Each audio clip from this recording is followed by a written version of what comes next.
শিহরণ দেবে যদি মন দিয়ে শুনে। সত্য ঘটনা, আমার বাড়ি থেকে কিছুটা দূরেই হয়েছে।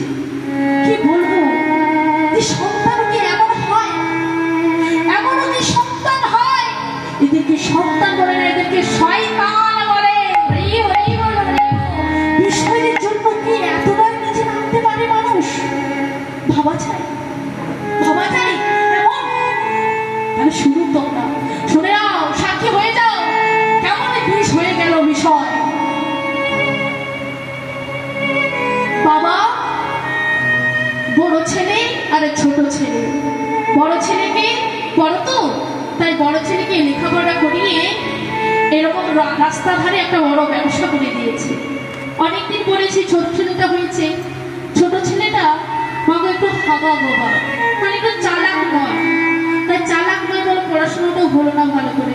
বাবা কিন্তু ভ্যান চালিয়ে ছেলেদেরকে খুব কষ্ট করে মানুষ করেছে, খুবই কষ্ট করে, তাই ব্যবসা করে দিয়েছে ছেলেটাকে। আর ছোট ছেলেটা হাবা গোবা তো কিছু জানে না, সেরকম খোলা খালা, খুব সরল সাদা, তাকে যে কেউ মানুষ ঠকিয়ে দিয়ে চলে যেতে পারবে। তো জানে না, ওই বড় ছেলে বড় ব্যবসা করেছে, সংসার করেছে, ছেলে মেয়েকে নিয়ে ওই বড় খোকা কি করলো না, আলাদা করে থাকে। বাবা মাকে সঙ্গে নেয় না, বাবা মাকে ভাত দেয় না, বাবা মাকে ঘরেতেও রাখে না। ছেলে আর বউকে নিয়ে কি করলো না, আলাদা বাড়ি করে ওই আলাদা বাড়িতে থাকে। আর ওই ছোট ছেলে হাবা গোবা তো, ওর একটা বিয়েও দিয়েছে, আর বিয়ের পর একটা ছোট্ট বেশ সুন্দর একটা ছেলেও হয়েছে। ওই হাবা গোবা ছেলে আর বৌমা আর নাতি আর মা আর বাবা আলাদা ঘরে একটা চুপড়ির মধ্যে থাকে। বড় ছেলে কোনোদিন দেখতেও আসে না বাবা কেমন আছে, কি খাচ্ছে না খাচ্ছে, কি করছে না করছে, একবারও দেখছে না, একবারে ঘুরেও দেখে না। তো বাবা খুব কষ্টই আছে।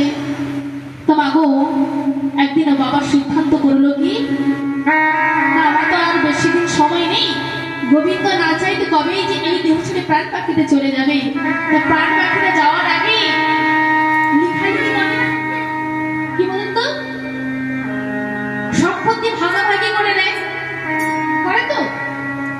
তো বাবা কি করলো, বাবা মনে মনে ভাবলো কি না, আমার বড় খোকা তো অনেক আছে, অনেক টাকা পয়সা গাড়ি বাড়ি অনেক আছে, কিন্তু আমার ছোট ছেলেটাকে কিছুই নেই।